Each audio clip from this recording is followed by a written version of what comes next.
Welcome to Engineering 313, Circuits and Instrumentation. This video is meant to serve as a brief overview of the material that we're going to cover in the course, as well as the policies and procedures that we're going to use for the class. On a daily basis, we interact with electronics all of the time. Due to the ubiquity of electronics, it's important as engineers to know how to design electronics and instrumentation systems into the products that we have been asked to develop. The term instrumentation is basically just a fancy word for making some type of measurement. In most electronic systems, the purpose is to make a measurement of some type of physical characteristic and interpret that information to perform some type of action based on that. So for example, in your house or your apartment, you have a thermostat that tells either the heating unit or the air conditioning unit to turn off or on. Inside of that unit, it's going to make a measurement of the temperature of the air inside of the building or inside of the apartment. And based on that measurement of that physical characteristic, it's going to perform some control action, either to turn the unit on or off based on that temperature.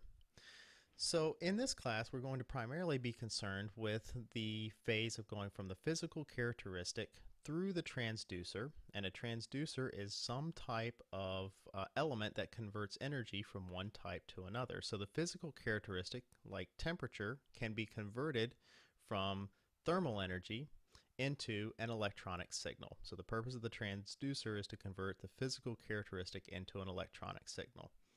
Now, sometimes that electronic signal is not going to be sufficient by itself to allow us to understand the information, the physical characteristic. So in that case, we need to perform some signal conditioning and actually measure that electronic signal. And that's where this circuits comes in.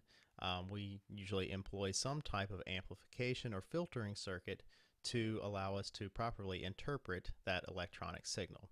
After we measure the signal, we then have to apply some interpretation to that.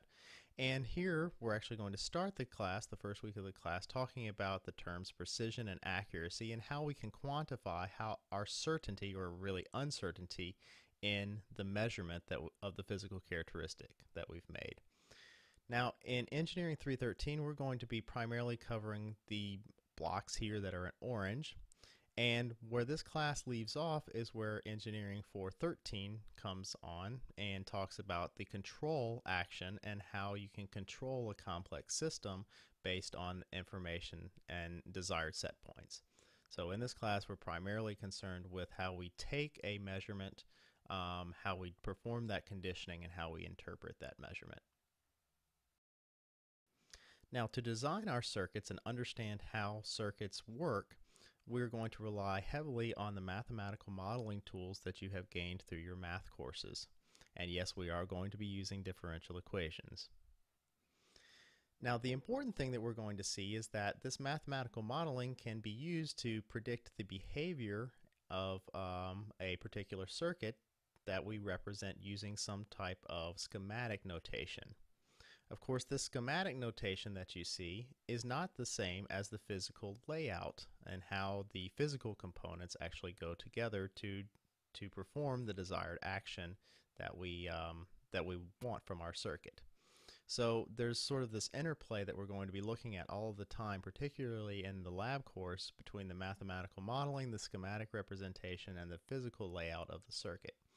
Now, I'm going to point out too that the mathematics, although they're tough sometimes, the nice thing about circuits and instrumentation is that the math and the behavior that we predict from the mathematics follows what actually happens in the real world very well. So it actually mimics much closer than in some other fields of engineering, which is a very nice thing to see in the lab. Of course, the mathematical modeling that we're going to cover in this class has applications to other engineering fields as well, and throughout the course I will be giving you analogies of how we can use these electronic circuits as analogies for fluid dynamics and heat transfer systems as well as mechanical systems. And this is important to understand because basically the math and the system dynamics modeling that we are developing in this class can be used throughout the rest of your engineering career.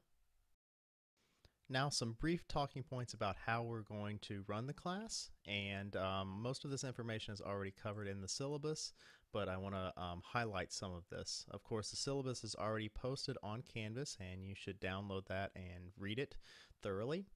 For this course, I'm going to be using a combination of video lectures, that's a flipped classroom, some traditional lectures, class activities, as well as our lab component. The course, the class section is going to be taught on Monday, Wednesday, and Friday from 9:05 to 9:55 a.m. in the Student Success Center. So do not go to the HHS building for your Engineering 313 class. Make sure you go to the Student Success Center. On the 4th floor, there are technology-enabled rooms, and this is an experiment to try to see how and if we can improve the learning environment by using these technology-enabled classrooms. This is an engineering science course, so I do want to point out up front that you should expect a significant amount of time for dedicated work for this course outside of class time. So you should expect anywhere between 8, 10, maybe sometimes 12 hours a week focused on Engineering 313. The grading information is given in the syllabus. I do want to point out that we have 3 exams, 2 midterms, as well as a comprehensive final. Of course, your lab component of the course, there are 2 lab projects that you will have, which account for 15% of your grade. And then homeworks, quizzes, and participation in the class is going to account for the remaining 15% of your grade. For this course, you do need to purchase the Fundamentals of Electric Circuits by Charles Alexander and Matthew Sadiku. You can purchase either the 4th or the 5th edition. I'm sure the bookstore has the 5th edition, but if you can find the 4th edition somewhere else, you're more than welcome to purchase that. I will not be drawing homework from those. This is meant to serve as a reference for you and a backup, another resource of information for you to use for the class. In addition to the textbook, you need to make sure that you purchase an Engineering 313 course pack for this class for Section 1. I will also be posting additional materials and resources on Canvas. For this class, you must have working, or you should already have working and installed copies of Excel. Perhaps MATLAB. We will not use MATLAB too extensively in this class, but it may come in handy for some of the things that we need to do. And of course, in the lab component, we're going to be using LabVIEW and National Instruments products. So you do need to have working and installed copies of LabVIEW. If you do not, you can look at some of the resources that are already posted on Canvas on how to purchase and install LabVIEW for your use. The other required software that we're going to be using is CircuitLab, and CircuitLab is an online circuit simulation tool, and JMU has been kind enough to purchase a site license so that you as a student can obtain a free student account for this software. I strive to make myself as available as possible to my students, so here are my posted office hour times. If you need to arrange an additional meeting, I would be more than happy to accommodate that, provided that you give me sufficient notice that you would like to arrange another meeting time. I cannot do that on short notice. My schedule is fairly busy with other meetings and other responsibilities that I have at the university. So I will certainly be happy to accommodate you as best as that I can, but please give me a couple of days notice before we can arrange a different meeting time through email. It will happen that sometimes you do not complete your entire lab, or you find out during the data analysis piece that your data is not as good as you want it to be for the completion of your lab assignment. So that's okay. Mistakes happen and things happen when you're learning, and we appreciate that. Monday through Thursday evenings will be available from 5 to 8 p.m. The HHS 3010 lab. There will be open lab hours during that time, staffed with a TA who has taken the course.